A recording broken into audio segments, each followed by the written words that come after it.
Welcome back. Let's do example 1 for calculating the outstanding balance. Let's read the information. Pussy opens a new credit card account that charges compound interest at 12.3% per annum compounded weekly. For the calculations in this question, assume that the relevant years have 52 weeks each. She purchases a computer for an amount of 12,349 Rand immediately after activating a credit account. A.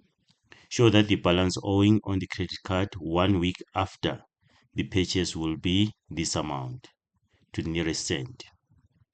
Then B. Determine how long it will take Pussy to pay off the money that she owes on a credit card if she repays 94.75 per week and she does not make any other purchases using this card.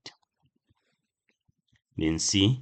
If the depreciation rate of your computer is 20% per annum on a straight line basis, determine what its value will be after 2 years. Right, D, that's what we want to explain here. She wants to sell the computer after 2 years.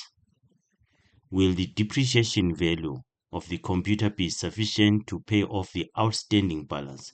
That's what we want to calculate. Immediately after the 104th payment, show all working.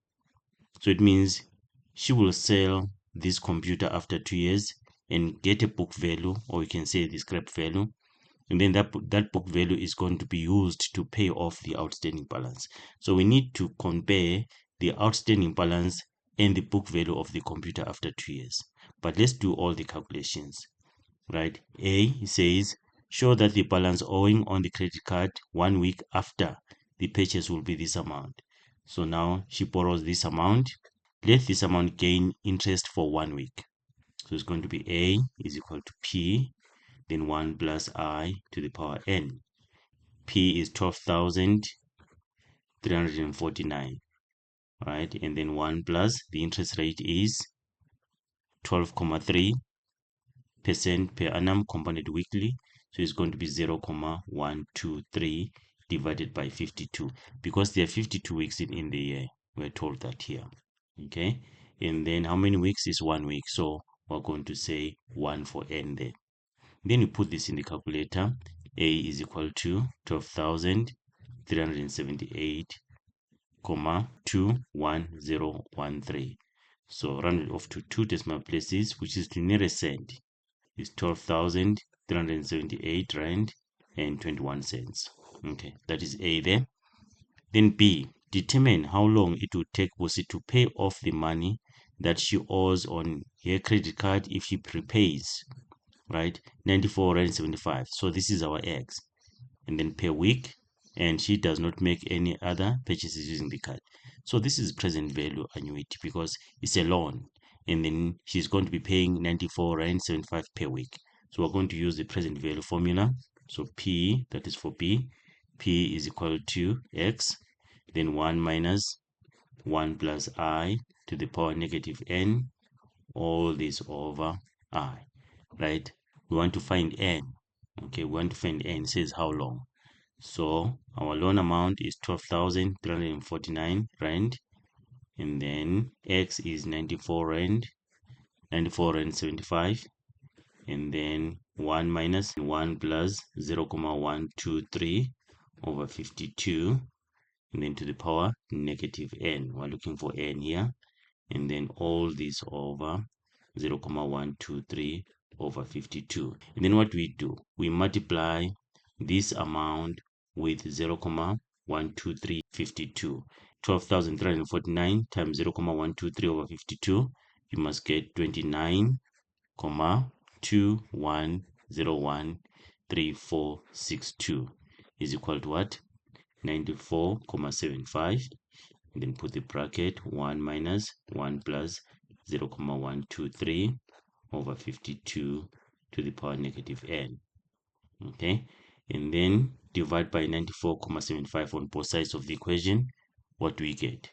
0.3082863812 is equal to 1 minus 1 plus 0.123 over 52 over 52 to the power negative n, like that. Okay, right. What you can do, we can subtract 1 from both sides of the equation. Subtract 1 from both sides of the equation. We get negative 0, 0.6917 136 188 is equal to negative, and then we can simplify this. Put this in the calculator. 1 plus 0, 123 over 52, 1, 0.0023 65385 to the power negative n, like that. We cannot round off during calculation, so make sure that you write all the decimals. Let's divide this. Let's divide this by negative 1. So we have this. We have this after dividing by negative 1. So this is the exponent, which becomes the subject when you are changing from exponential form to logarithmic form. So it's negative n is equal to log. And then this is the base. So it comes down here. 1, 0.0023 65385, right? And then the number or the argument comes here, 0.6917136188, like that. Okay, remember what you can do if you don't have this function, the log and then base here. I'll show you just now if you don't have this function, but here put this in the calculator. What do you get? You get negative n is equal to negative 156, 0.008087, right? Meaning that n is roughly 156 what? Weeks. These are weeks. Okay, all right. And then you can convert them to years. Just say 156 divided by 52. You will get 3 years. This is roughly 3 years. So it will take you roughly 3 years. If you don't have this function, what can you do? You can say negative n is equal to log, and then this number, log 0.6917136188 divided by log the base, divided by log 1,0023 65385, like that. Okay, so you can do this and then you'll get the same answer as this. Let's do C. If the depreciation rate of your computer is 20% per annum on a straight line basis, determine what its value will be after 2 years. So we're going to use the formula A is equal to P1 minus IN. Take note, we're subtracting here because it's depreciation. In the straight line basis is like this. The depreciation value is going to be our A, and then the value of the computer is 12,349 rand. Then 1 minus the rate is 20% per annum, so 0.2, and then for how many years? For 2 years. So we put n there for 2 because it's 20% per annum on a straight line basis, so we just use 2 years there. And then put this in the calculator. You get that A is equal to 7,409 rand 40. Right, and then D, the outstanding balance. She wants to sell the computer after 2 years. Will the depreciation value of the computer be sufficient to pay the outstanding balance? So we want to find out if this value is going to be enough to pay the outstanding balance. Let's find the outstanding balance after the 104th payment. So we say the outstanding balance is equal to A minus F, right? A, where it is P times 1 plus I to the power n, and then F is the future value formula, isn't it? Right, so it means we are having, or B is equal to P 1 plus I to the power n, then minus X 1 plus I to the power n minus 1 all over I, like this. Okay, let's substitute into our formula. OB is equal to P is 12,349, and then 1 plus 0,123 over 52, and then to the power what? To the power 104, which is the number of payments that are already done. So for this formula, we are using the number of payments that are already done, and then minus, and then X is 94 rand 75. Okay, and then it's going to be 1 plus 0,123 over 52, and then to the power 104 minus 1, like this. Okay, I hope it's clear. All right, and then over 0,123 over 52. Then you can put this in the calculator. So OB is equal to, this part will give us 15,788,54384. Please take note, I'm not rounding off.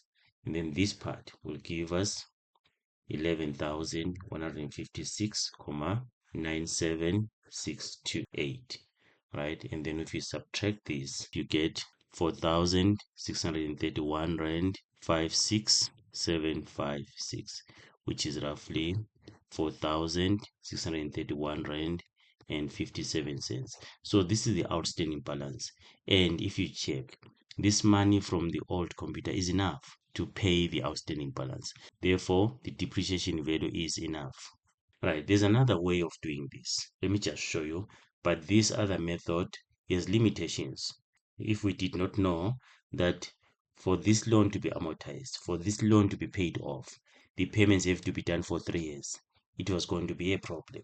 With this method that I'm going to show you, you have to use the outstanding payments, the payments that are yet to be done. So we have to know how many payments are supposed to be done to pay off the loan. So we calculated here in B, we found that to pay off the loan, we'll need to pay for 3 years, isn't it? She has done 104 payments. It means she has done payments for how many years? For 2 years. And then how many years left? 1 year left, which is 52 payments. So when you're using the present value formula, you have to use the payments that are yet to be done. In this case, it will be 52 payments. But this method is the one that I prefer because it will work every time. So it is better to know this method. But let me show you the other one. Right, in this method, we use the present value formula. So P is equal to X, and then 1 minus 1 plus I to the power negative N, all this over I. But N, we're using the payments that are yet to be done. She has done payments for 2 years, so 1 more year, which is 52 payments. So where there's N, we're going to put 52. So P is equal to 94 rand 75, and then 1 minus 1 plus 0,123 over 52, and then to the power negative 52, like this. Payments yet to be done. And then all this over 0,123 over 52. And then put this in the calculator, you get that P is equal to 4,630,895141, which is roughly P is equal to 4,730,90. So the answers for the first method and the second method may differ slightly. Okay, they are not always the same. Okay, they may be different, right? Like I said, I prefer the first method, but if you are familiar with this method and you like using it, use it, but it has limitations. You have to know how many payments have to be done to pay off the loan first. Without that, you cannot use this method. Therefore, we can conclude and say the depreciation value of the computer is enough to pay off the outstanding balance.